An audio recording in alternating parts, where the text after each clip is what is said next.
Et bonjour à tous, alors aujourd'hui on se retrouve dans une nouvelle vidéo et on va continuer un petit peu sur le sujet hi-fi. J'ai vu que la première vidéo vous avait bien plu, il y a eu pas mal de retours. Écoutez, je vais continuer un petit peu sur cette petite série. De toute façon, pour ceux voilà, qui me suivent pour les autres sujets qui sont l'informatique, entreprise, tout ça, j'ai fait des playlists. Ça permet voilà, de ranger, que vous puissiez trouver les sujets qui vous intéressent sur la chaîne un petit peu plus facilement. Donc vous aurez tout classé par thème pour ceux qui sont là pour l'impression 3D, ceux qui sont là pour tout ce qui est informatique. Et donc là, une playlist qui sera dédiée à tout ce qui est hi-fi. Alors aujourd'hui, on va aller un petit peu plus loin. On va commencer à faire quelques petits sujets comme ça, sur, on va dire, un petit peu plus par thème.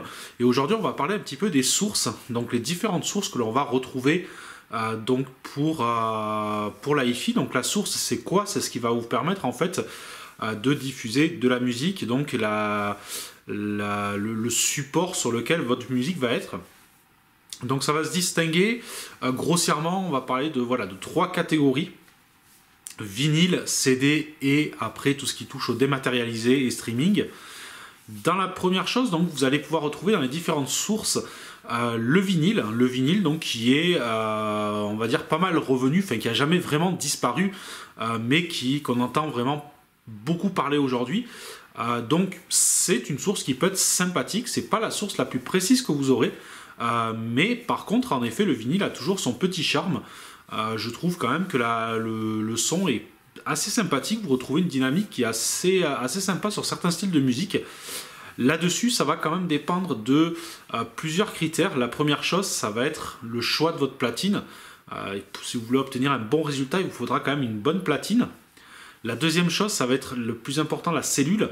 La cellule, c'est vraiment ce qui va lire votre vinyle, ce qui va vraiment faire le son et la qualité de lecture de votre vinyle. Ensuite, on va avoir tout ce qui va être réglage, donc le réglage de votre platine. Et pour finir, donc le préampli, donc qui a aussi une énorme importance. Et bien sûr, l'état de votre vinyle, hein, ça va de soi. Donc sur la platine, réellement, je vous laisserai regarder. J'avais déjà fait une vidéo un petit peu où je parlais un petit peu des platines vinyles, le minimum à avoir, vraiment le minimum syndical, comme je dis toujours, à avoir en termes de platine. Ça, il va falloir le coupler à une cellule. Pour moi, là, vraiment, la cellule de base, et il faut vraiment pas aller en dessous, c'est chez Audio-Technica, par exemple, la VM95.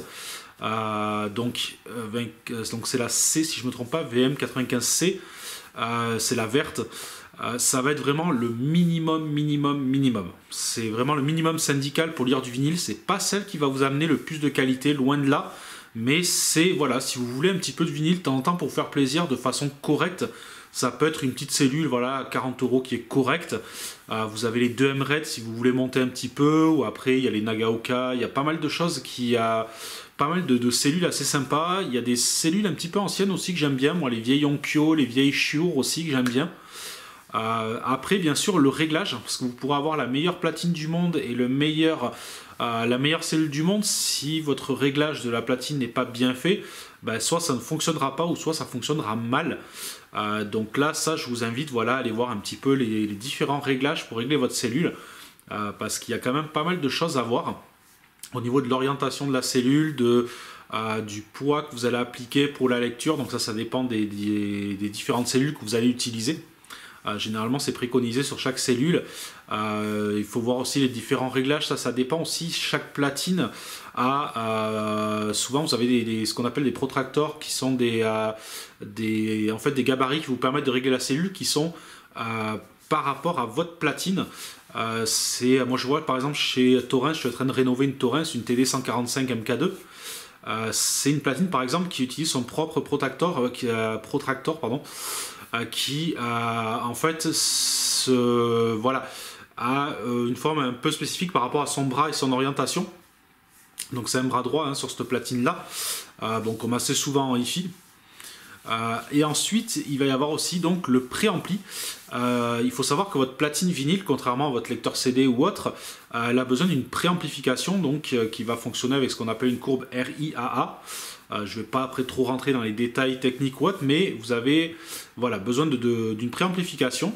Alors souvent vous allez la trouver soit sur la platine, il y a des platines qui ont un préampli intégré qui est franchement souvent assez basique.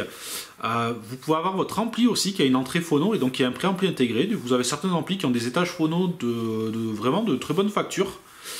Ou alors vous pouvez passer par un externe. Vous avez Project qui fait des petites c'est des Phonobox, je crois qu'elles s'appellent, qui sont très correctes pour débuter. Après, bien sûr, comme dans tout, vous avez différentes gammes. Donc ça va être pour le vinyle, pour ceux qui veulent se faire plaisir avec le vinyle. C'est une source qui reste sympathique. C'est pas là où vous allez tirer le meilleur du meilleur, mais vous pourrez franchement retrouver un petit peu le charme du vinyle et vous allez voir que quand vous avez du bon matériel, c'est un support qui sonne encore très très bien. Et après, bien sûr, vous aurez l'état de votre vinyle forcément qui va aussi tout faire. Vous pouvez avoir le meilleur matériel du monde si votre vinyle aussi est pas de super qualité, ou est très abîmé surtout, ça va pas aider à grand chose. La deuxième chose, et ça va être le CD. Le CD, moi je trouve que c'est toujours d'actualité aujourd'hui. C'est ce qui vous permet d'avoir toujours un support physique, mais en toute simplicité. Contrairement à la platine vinyle, le vinyle, c'est vrai qu'il va vous demander pas mal de manipulation, du nettoyage, pas mal de choses. Le CD, ça va être beaucoup plus sans contrainte. Et ça va vous permettre quand même d'utiliser un objet physique, d'avoir le plaisir d'avoir une pochette, ou du moins un boîtier avec un petit livret dedans, quelque chose vraiment de physique. Ce qui va y avoir de bien aussi entre le CD et le vinyle, c'est que vous allez avoir tendance à plus profiter de vos albums et à moins se passer de chansons à d'autres, et de pouvoir profiter un petit peu plus de l'univers d'un artiste ou d'écouter un album du début à la fin. Au niveau lecteur CD, vous allez avoir deux solutions en fait. Soit vous partez sur une très bonne platine CD qui est dotée d'un bon DAC. Il faut savoir que le DAC, comme j'en avais parlé, c'est ce qui va convertir le signal numérique en signal analogique. Si la platine est de bonne qualité, vous allez pouvoir obtenir quelque chose de bien sans passer par un DAC externe. Après, donc, vous avez aussi la solution du DAC externe. Moi, c'est ce que je fais par exemple. Ça va vous permettre d'avoir une platine qui n'est pas forcément une platine haut de gamme ou autre. Vous allez pouvoir aller sur des platines, on va dire assez, je ne vais pas dire basique, mais voilà, pas besoin de vraiment monter en gamme. Vous pouvez aller sur quelque chose d'assez classique. Il faudra juste qu'elle ait une sortie coaxiale ou optique, et là vous pourrez passer par un DAC externe. Du moment où vous allez vous brancher en coaxial ou en optique, en fait ça ne va plus utiliser le DAC qui est intégré à votre platine, mais bien un DAC externe. Et ça va vous permettre tout simplement d'améliorer un petit peu une platine qui pourrait être assez basique. Donc si vous avez déjà un DAC, par exemple pour le dématérialiser, ce qu'on va voir après, ça peut être la bonne solution. Moi c'est ce que j'ai fait. Moi j'ai une Marantz, une PM5005, enfin une CD5005 pardon. La CD5005 c'est une platine CD qui est très correcte, mais qui n'a pas un DAC sensationnel non plus, bien qu'il est très correct quand même. Hein. Mais moi je préfère passer par mon DAC, le SMSL, que j'utilise aussi pour le dématérialiser. Donc après vous allez avoir du coup le dématérialisé. Le dématérialisé, donc vous allez l'avoir de deux manières. Ça peut être soit des fichiers, des CD que vous avez ripés tout simplement, donc des CD que vous avez enregistrés où vous avez vos fichiers directement enregistrés. Soit ça peut être du streaming avec des plateformes comme Qobuz ou Tidal. Alors je vais mentionner vraiment que ces deux plateformes là parce que pour moi, en dehors de Qobuz et Tidal, tout le reste pour moi c'est pas qualitatif. Spotify vous êtes sur de la qualité MP3, Deezer je crois qu'ils arrivent sur de la qualité CD mais je trouve que c'est pas fantastique. Enfin, moi j'ai tendance vraiment sur toute l'offre à me limiter à Qobuz ou Tidal. Moi par exemple j'utilise Qobuz. Et après donc pour ça quelle va être la meilleure manière? Alors justement voilà, moi je vous avais dit j'utilise un PC. Et justement dans la dernière vidéo, une personne m'avait mis en commentaire que le PC c'était pas des mieux adapté, que maintenant un streamer était bien mieux. Alors oui, tout à fait. Moi aujourd'hui, je vais totalement vous conseiller plutôt un streamer. Moi le PC c'est différent, je suis dans l'informatique. J'avais besoin aussi, j'utilisais déjà un PC qui était relié à ma télé pour jouer un petit peu tout ça.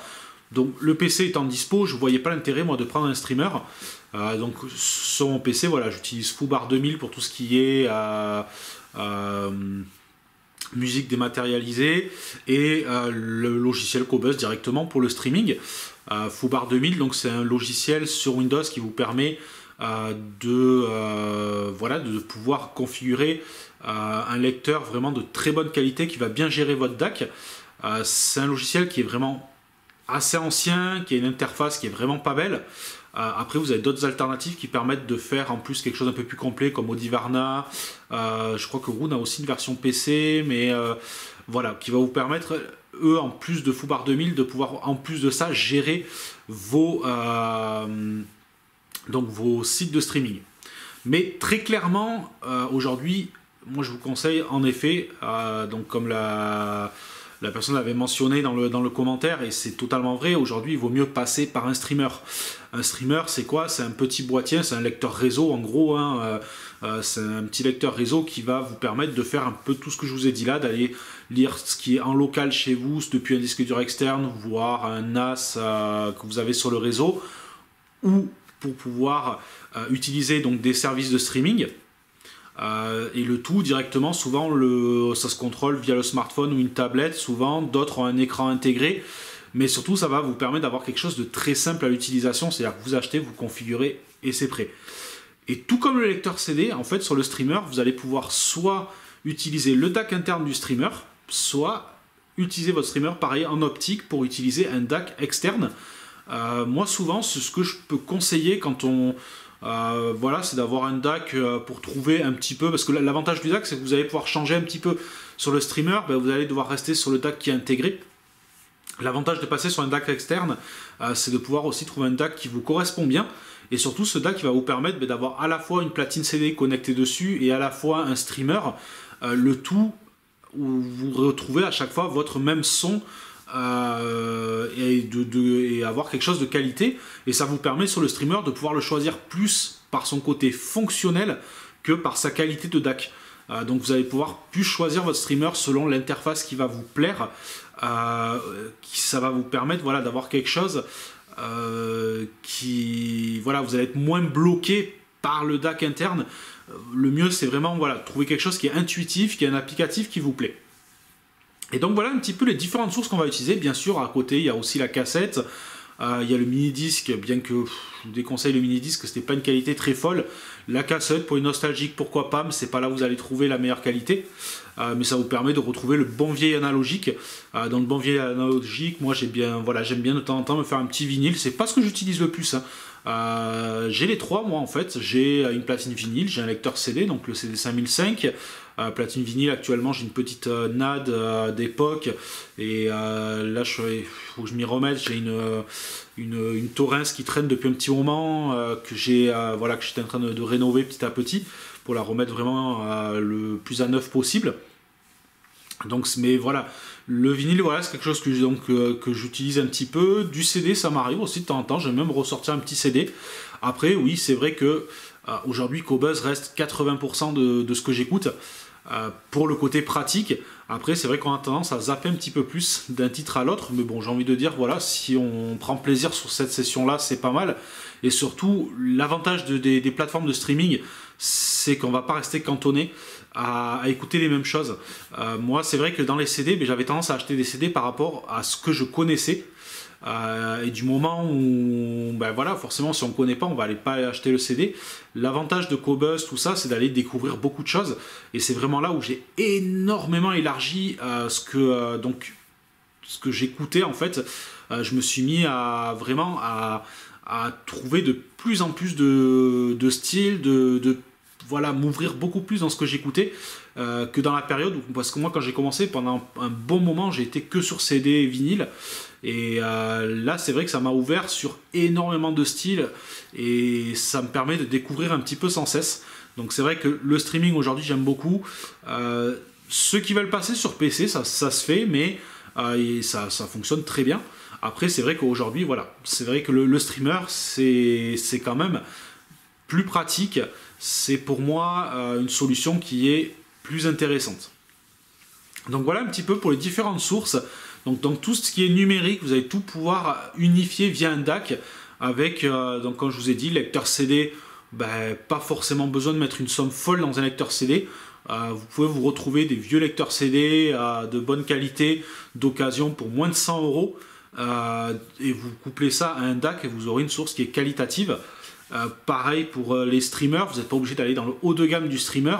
Choisissez le streamer plus, comme je vous ai dit, par rapport à son interface, par rapport à quelque chose voilà, qui va vous plaire en termes d'utilisation, plus que par son DAC interne, parce que comme je vous ai dit, son DAC, vous pouvez utiliser tout simplement un DAC externe pour outrepasser ça, parce que ça vous permettra d'avoir un petit peu plus de souplesse après dans vos installations, de pouvoir trouver votre sonorité sans être forcément marié à la sonorité de votre streamer, et sans avoir besoin non plus aussi, quand vous voulez changer de son, d'aller acheter un autre streamer parce que vous n'aimez pas le DAC interne. Donc ça, voilà, c'est un streamer, même si le DAC est fourni, vous pouvez considérer que vous n'en avez pas vous n'êtes pas obligé d'utiliser, vous pouvez tout à fait passer par un DAC externe là-dessus. Donc voilà un petit peu pour les différentes sources. Là c'est pareil, moi personnellement, voilà, je vous dis, j'utilise principalement du Qobuz. Après, à chacun, encore une fois, de trouver la source qu'ils préfèrent. Il y en a qui préféreront le CD parce qu'ils veulent retrouver leur collection de CD et reprofiter de leur collection de CD. D'autres qui vont vouloir aller vers le vinyle. Voilà, pour moi, toutes les sources sont valables, encore une fois. Ça reste vraiment au goût de chacun. Moi, j'essaie, voilà, dans ces vidéos, juste de vous donner un peu des éléments par rapport à ce que moi j'ai pu tester, ce que j'ai par rapport à mon expérience, mais encore une fois, et ce sera le cas dans toutes les vidéos, ce sera voilà, après à vous d'expérimenter par rapport à ce qu'il y a. Moi, ce que j'essaie de vous donner, voilà, c'est les petites choses qui peuvent se faire comme ça, les petites astuces quand vous, voilà, par exemple pour une platine CD, si vous voulez améliorer en passant par un DAC, des choses comme ça. Donc voilà pour les sources en hi-fi. En tout cas, je vous remercie sur la première vidéo. Il y a eu pas mal de retours et des commentaires constructifs. Voilà, là, ça, j'étais content parce que je savais que qu'on est dans un sujet qui est, voilà, où il y a beaucoup de visions différentes, où il y a aussi beaucoup d'idées arrêtées. Et j'étais content parce que vraiment des commentaires super intéressants, très instructifs, très constructifs. Sachez que moi, de toute façon, sur la chaîne, si vraiment je tombe sur des commentaires qui n'ont ni queue ni tête, qui n'ont rien à faire là, je supprime. Ça n'a rien à faire là. Il faut qu'un commentaire soit constructif, et là c'est vraiment ce qui s'est passé.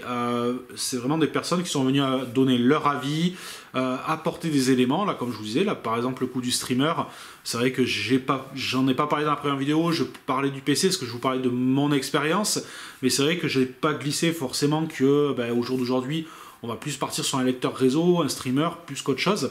Enfin, ça va être plus un lecteur réseau qu'un streamer d'ailleurs. Il y a les deux noms sont utilisés, mais le streamer, moi je le vois plus comme justement pour la diffusion en interne chez vous. Donc je vais plus utiliser le mot voilà, lecteur réseau. Donc pour cette partie-là, je vais m'arrêter là. Donc je vais de temps en temps vous faire quelques vidéos qui seront mélangées aux autres. Moi j'ai une chaîne voilà, qui est ouverte, comme je vous ai dit, principalement pour ceux qui me connaissent, sur la partie informatique, impression 3D et entreprise.